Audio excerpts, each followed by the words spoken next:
que dava inclusive a vitória do Júlio ex-prefeito, Pimenta, né? do ex-prefeito. Mas Deus que ele cravou os números, cara.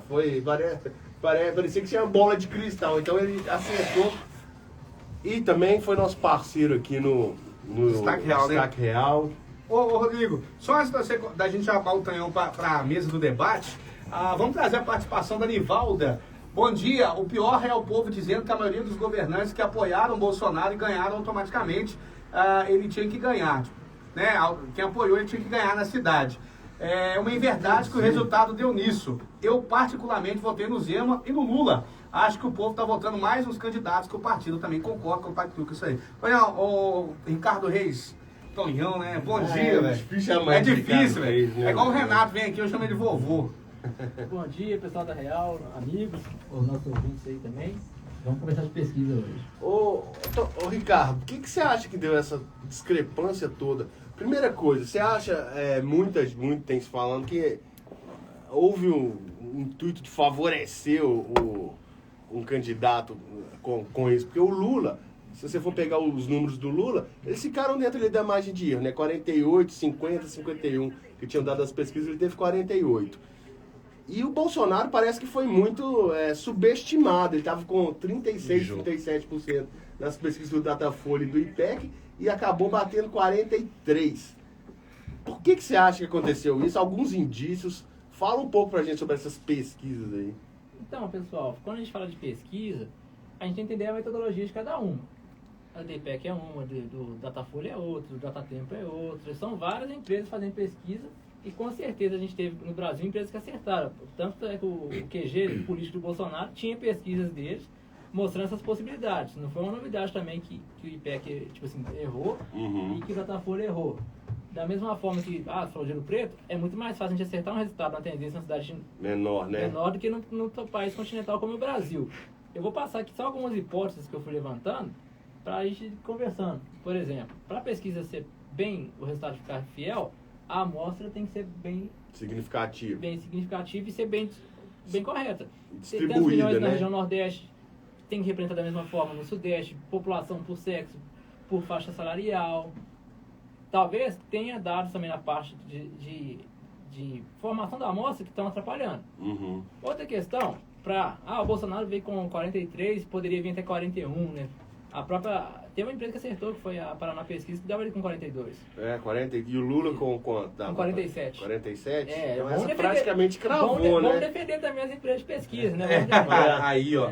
Paraná Pesquisa praticamente cravou, então. Isso. Aí o que acontece? Eu percebi que essa eleição foi muito diferente das outras, gente. Porque nas outras tinha Lula, tinha um PT de um lado, tinha um PSDB de outro, tinha um Bolsonaro e outros vários candidatos. Dessa vez eram dois, querendo ou não, a pessoa goste, não vote ou não, eram dois grandes líderes populares do Brasil. A polarização muito grande. O Bolsonaro, por exemplo, teve mais votos do que ele teve quando ele foi eleito, velho. Isso, e o Lula teve mais votos no primeiro turno que o Bolsonaro na primeira vez. É a primeira vez na história, o presidente teve mais votos, o ex-presidente, né, o candidato teve mais votos na história. Então a coisa já muda por aí. Será que a galera está mais interessada na política?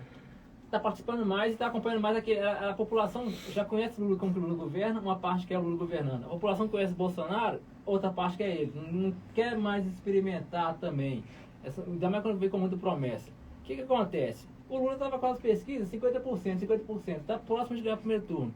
Muita gente que estava querendo votar no Simone Tebet, no Ciro, mas que no segundo turno já votaria no Bolsonaro, falou, opa, se meu votinho aqui não acontecer, não der o voto no Bolsonaro de uma vez... Ele nem vai ter segundo turno. Por medo, por mais que ele votasse na Simone Tebet e não ia colaborar, ele antecipou o voto aí pro Bolsonaro, para fazer esse embate de segundo turno de primeira vez já. Aí teve essa questão que eu acho que sim, que voto útil que você viu. Do voto útil que Mas o Lula você também deve ter tido pro Lula também, né? Muita gente que viu que quando ele tinha chance de ganhar no primeiro turno, falou, ia votar na Simone, ou não sei, falou, opa, vou pro Lula pra já acabar com esse negócio. Com certeza teve. Tanto é que nas últimas semanas a candidatura do Ciro veio derretendo Definhou, muito. né? De 8% ele passou para 6%. Aí já foi que o Lula foi crescendo 1% por semana. Aí, eu enxergo o seguinte, embora, por exemplo, o Ciro tenha optado, embora respeitando a decisão do PDT, ele deixou claro que não vai se misturar, vamos dizer assim, naturalmente eu percebo que o eleitorado dele tendeu a migrar para o Lula. Já o da Simone, embora as especulações sejam de que ela declarar apoio ao Lula hoje, mesmo o presidente do partido, Baleia Rossi, já tendo deixado aí os filiados à vontade, eu acredito que uma parte do eleitorado da Simone tende a ir para o Bolsonaro. Lógico que vai ter os que vai para o Lula, mas acho que tende mais a ir para o Bolsonaro, assim como os do Ciro tendem a ir para o Lula. Ô, Ricardo, deixa eu só te interromper rapidinho. Você acha que teve muito também do voto, que eles chamam voto envergonhado? O Bolsonaro apanhou demais nesses últimos tempos aí. De gente que queria votar nele, mas não declarava esse voto? Acontece com certeza. Eu tenho falando pessoas, próximos amigos, que falaram que votavam no dia a dia, não conversa sobre política. Uhum. A gente viu que tinha esse voto envergonhado na hora que os institutos de pesquisa faziam pesquisa, mostrava o disco, né? Mas no final dava o tablet para você responder. Aí na hora que você votava, o seu voto era diferente do que você falava. Como 4% da população podia mudar de voto. Tem mesmo, esses cara, detalhezinhos que assim. doido. E aí outra coisa que eu acho também das pesquisas, elas erram, se você for ver, era difícil ela cravar o resultado no Brasil de primeiro turno. Historicamente elas erraram. Eu estou em uns dados aqui ligados, não falando que o Instituto é errado, gente. O Instituto é grande, o Instituto Brasileiro. Porque, como são vários candidatos, é difícil de fato se acertar também. Olha o Datafolha, se você pegar desde 1994, o resultado nunca foi igual. Mas não quer dizer que ela está errada. São vários motivos que fazem que a pesquisa é um retrato de momento, é um indício. Igual sim, mas eu acho que o erro dessa vez foi muito Gritante, né? Mais ou menos 8 pontos, bem além da que eles margem de chamam erro, de né? margem de erro, aliás. E como é que funciona esse negócio de margem de erro também, Tonhão? Como é que ele é calculado? É de acordo com o tamanho da sua amostra. Você quer uma amostra, né? Quanto maior, né, a margem de erro, maior tem que ser a sua amostra. Uhum. Você vai representar aquela população. Você vai dar uma margem de 5 pontos. Aí você vai fazer na forma estatística, se você tem uma população de 10 mil pessoas, para ter uma margem de 5 pontos para mais ou para menos, o mínimo de pessoas que você tem que pesquisar é esse aqui. Aí você mostra a sua base em cima disso. Aí fala que é importante, grau de confiança. É que se repetir essa pesquisa 95% de vezes, mais vezes, 95% de chance de serem os mesmos resultados.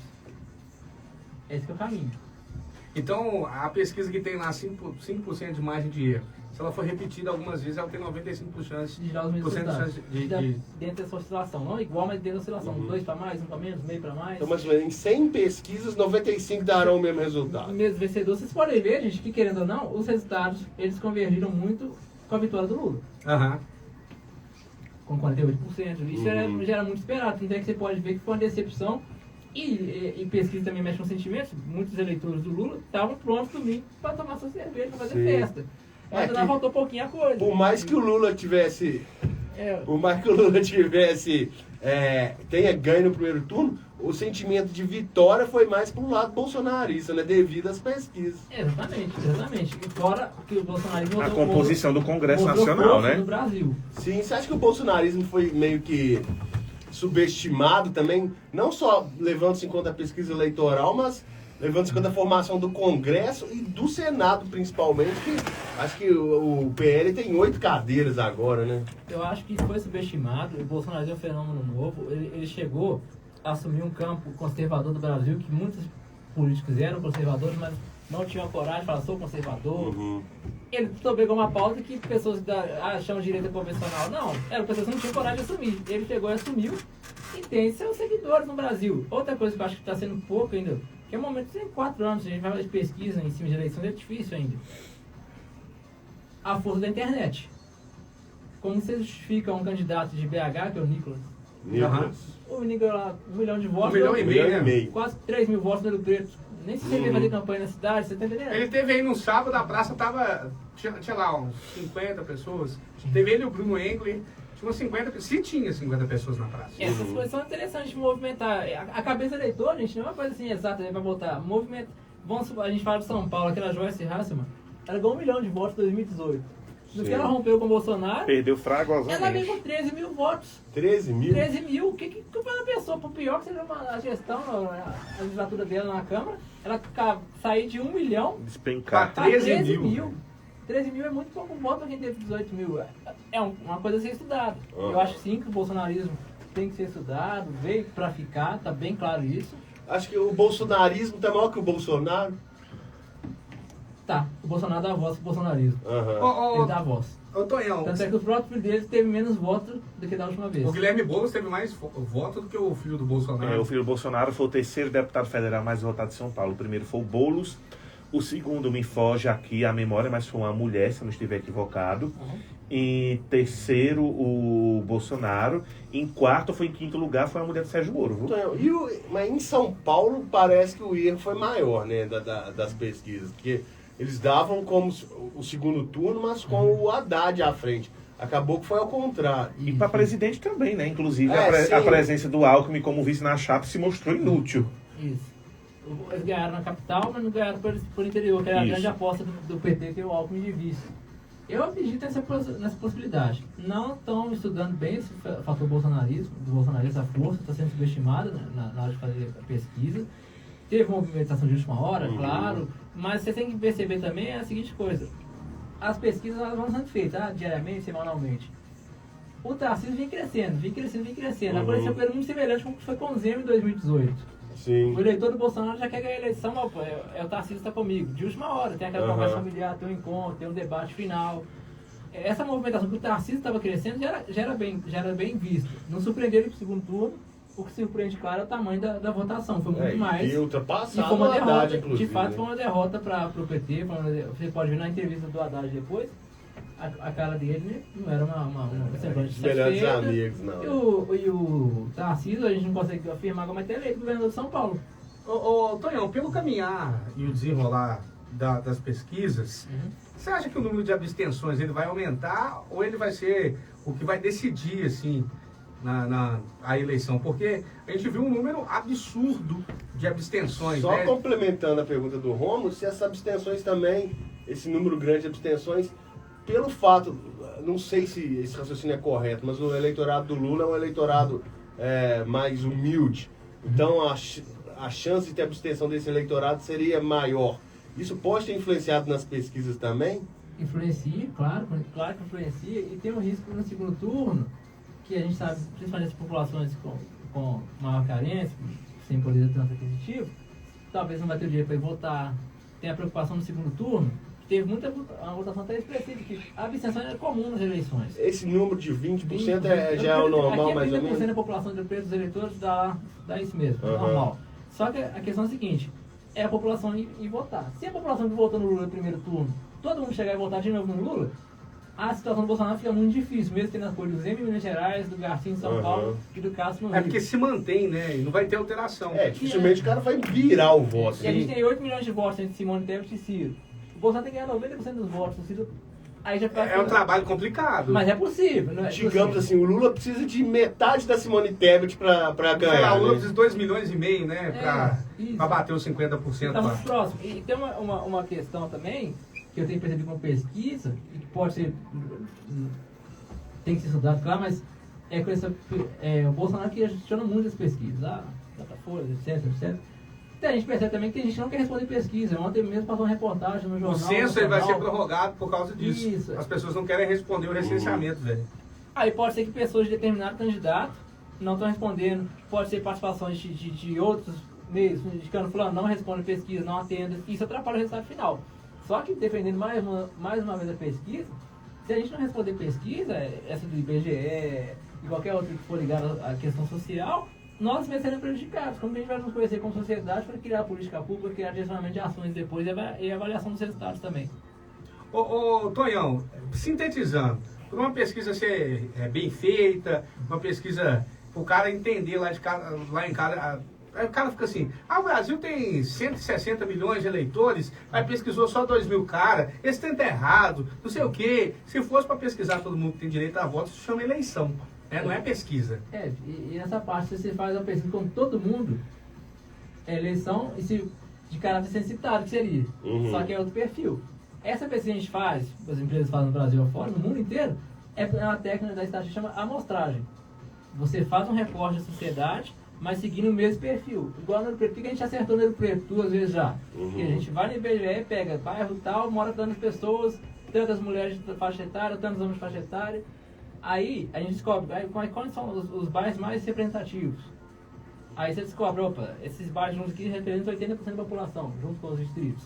Então eu vou fazer uma amostra aqui, se tinha 100 mulheres, vamos supor, tem que ter 4 agora entrevistadas na minha amostra. Vai ser proporcional depois quando ficar pequeno. Uma pesquisa que entrevista muita gente, não necessariamente ela tem mais chance de acertar. tem mais chance de acertar se ela não conseguir fazer essa distribuição, né? Justamente. É a mesma coisa, vou fazer pesquisa lá no comitê do Bolsonaro, ele vai ganhar. É fazer uma pesquisa aqui em Ouro Preto, em Minas Gerais, qual que é a maior torcida do Brasil? Vai dar Atlético Cruzeiro. Aham. E tem uma questão também, gente, que a gente tem que ver que a pesquisa ela erra os dois lados. Tem umas 2 semanas, teve um instituto que passou na Jovem Pan, dando o Bolsonaro com 45. É mais Jovem E o- Pan, dando ali a exemplo, gente não, sabe a gente só que- dando exemplo, porque o questionamento existe É. do lado de eleitores De do ambos os Bolsonaro, lados, né? Mas mostrando também que, opa, Ô, só que aquela era muito óbvio, não faz sentido. Tem um monte de Aham, empresa dando resultado sim. parecido, como que tá dando empresa contrária? Foi o caso do Júlio Pimenta que para 2018. Uhum. Ô, Tonhão, não sei se existe um dado, mas você tem a impressão que quem está perdendo refuta mais as pesquisas? Porque a gente vê todo mundo que está atrás, o segundo lugar, não sei, fala assim, esse é o outro candidato que encomendou. Você acredita que isso aí interfira nos votos ou na Isso pesquisa? interfere na qualidade da pesquisa. Igual agora, eu estou preocupado com o resultado das pesquisas, é o seguinte, que a tendência de pesquisa de segundo turno, como são 2 candidatos, os resultados vão ficar bem parecidos. Uhum. Só que já teve esse problema agora, desse entendimento no primeiro turno. Muita gente já não vai querer responder. Uhum. E pode ser pessoas que são ligadas ao Bolsonaro. Aí pode, talvez apareça Lula com O 54%. cara fala assim, eu vou responder, o cara vai manipular, eu não vou responder essa bosta. Aí O cara vai falar assim, né, velho? Infelizmente acontece isso. Tonhão, muito obrigado pela sua presença. Ricardo Reis. Não, Toda hora acho que chama de tem Tonhão, mais velho. alguma coisa que Tem você mais- acha interessante de ressaltar aí, Tonho? Não, só deixando claro que eu falei, gente, historicamente as pesquisas erram, não foi a primeira vez. A pesquisa é só um retrato de momento, ela não é bola de cristal. E a tendência para o segundo turno é que os resultados chegam mais próximos da realidade. Isso eu acredito Porque a agora. gente tinha 12 candidatos, né, velho? Vamos ser sinceros. Por mais que esse Mas, seja assim, polarizado em 2... Eu acho assim, o que eu estou falando aqui, várias coisas, metodologia, movimentação de última hora, voto envergonhado, voto útil, isso tudo ajuda a explicar. Pessoas Mas que não querem participar da pesquisa. pessoas que não querem participar da pesquisa, isso tudo ajuda a explicar o porquê que errou. Realmente não acho que teve dolo. Agora, que errou, errou. E eu acho O que erro foi- existiu, né? Não que ele seja acho que não, comprado. assim, foi um erro, eu acho assim, por mais que tenha suas justificativas, eu acho que um erro significativo. Ô, Então, Tonhão, erros tipo assim, e a gente entender também como sociedade, e aqui fazendo jornalismo, estou com o Jornal Galileu agora também é o seguinte, como a gente passa notícia para pessoa. Sim. Porque você chega na TV e fala, o resultado, a pesquisa mostrou isso. Até mesmo como foi construído no texto do jornal, na apresentação do jornalista na TV, tem que explicar, gente, isso aqui é uma pesquisa, é um indício, não é a certeza, não tem a tendência que os resultados sigam nessa direção. É Só, a narrativa só também é criada. lembrando, o Tonhão falou que se fizer uma pesquisa aqui em Ouro Preto sobre a maior torcida do Brasil vai dar Atlético Cruzeiro. Só lembrando, esse ano já saíram 2 pesquisas de torcida. resultados diferentes, né? Uma o Atlético era maior, a outra o Cruzeiro era maior. Então você vê que existe essa, digamos, de institutos diferentes com resultados diferente. Ô, Tonhão, o cara que fala assim, mas essa pesquisa foi encomendada pela Globo, foi encomendada pela Real, foi... Você acha que isso realmente influencia? E a Assim? ideologia, por exemplo, a da Jovem Pan, você falou que o Bolsonaro estava ganhando. A gente a ideologia da empresa Jovem Pan, todo mundo sabe que é um veículo mais à direita. Pode influenciar na pesquisa?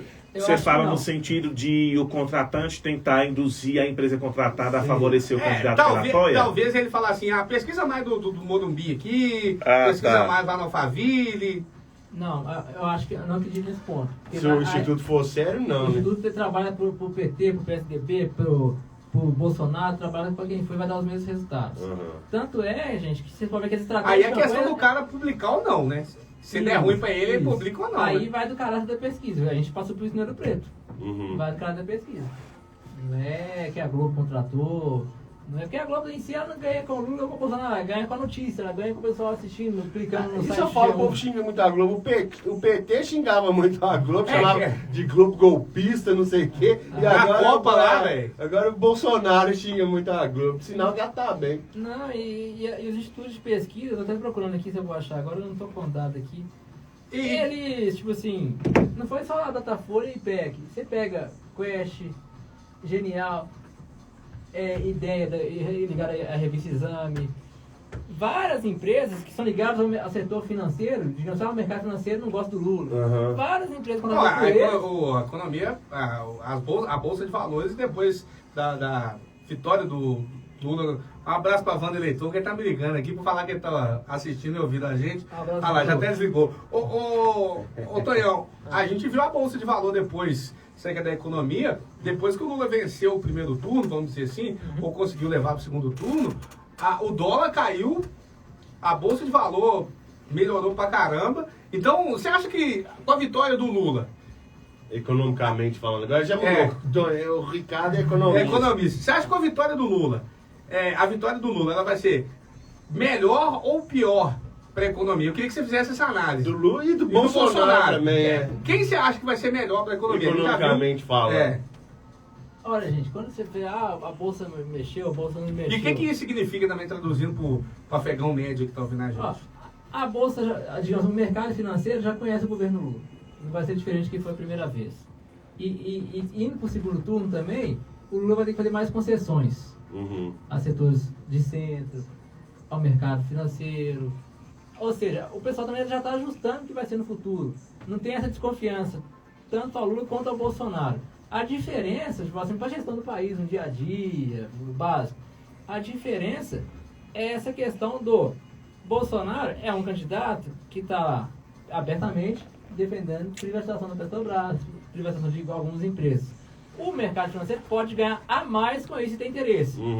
Mas o Lula não fazendo uma privatização da Petrobras, como não vai fazer, o próprio Bolsonaro não vai fazer, que é muito complexa essa questão. Petrobras não, mas algumas outras empresas você pode fazer, né? O Lula não fazendo, também não vai fazer com que o investidor vá embora do Brasil, não venha. O que faz o investidor ficar no Brasil é o quê? É ter um presidente, independente do seu partido, que ganha eleição... Mostra estabilidade, né? Que siga as regras, siga a Constituição, siga os acordos jurídicos estabelecidos. É isso que vai fazer... O investidor quer estabilidade. Estabilidade. Né? O cara não quer vir para Ouro Preto e ficar aqui, mas eu vou ficar aqui agora, mas o Anjo vai prefeito... O Anjo é prefeito, ele tem mandato durante 4 anos. Então, o Anjo segue a regra, está conversando com a Câmara? Sim. Essas que são as questões. Por isso que eu acredito que é um erro do Bolsonaro, que a gente vê até mesmo empresários e economistas liberais que saíram da campanha dele, porque acredita, além de tudo, que ele, com esse discurso, ele atrapalha o próprio sistema que ele defende, que é o sistema liberal. Sim. Que o sistema liberal é a mínima intervenção do Estado na economia, né? Isso. Ô Tonhão, e a sua avaliação? Não sei se você chegou a ver os planos de governo, mas o PDT, para declarar o apoio para o Lula, ele fez algumas exigências, né? Vai lá, renegociar as dívidas com o Serasa, renda mínima, aí vem esse auxílio emergencial que o Bolsonaro, o pessoal ia receber dia 18, ele já adiantou, né? Como é que você vê essa questão econômica das eleições?